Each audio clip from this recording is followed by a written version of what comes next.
Year 2003. I was still very young, but I remember the event I experienced almost completely.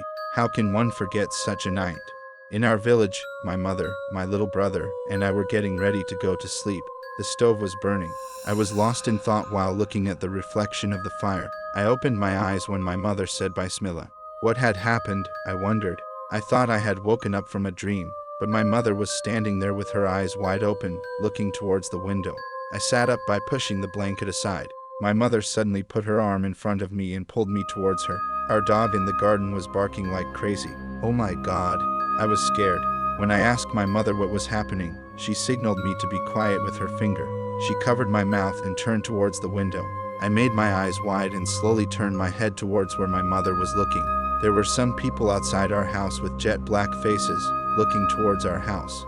A few thin and tall men were walking around in front of the house and looking for a place to enter. Oh my God, I was seeing such strange people for the first time. They were thin but very tall and had jet black faces. They were pacing around in front of our house quickly.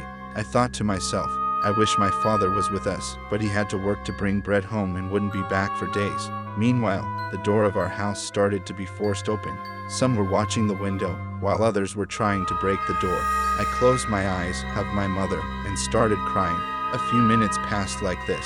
Suddenly, the noises stopped. I opened my eyes and there were no strange men watching our house or trying to break in through the door. My dog had also stopped barking. My mother sat down and began to pray. She had turned pale. I asked her what had happened and why those strange-looking men had come. She pointed to the Quran hanging on the wall and said they were jinns. If the Quran hadn't been on the wall, they would have taken my little brother and killed him, she said.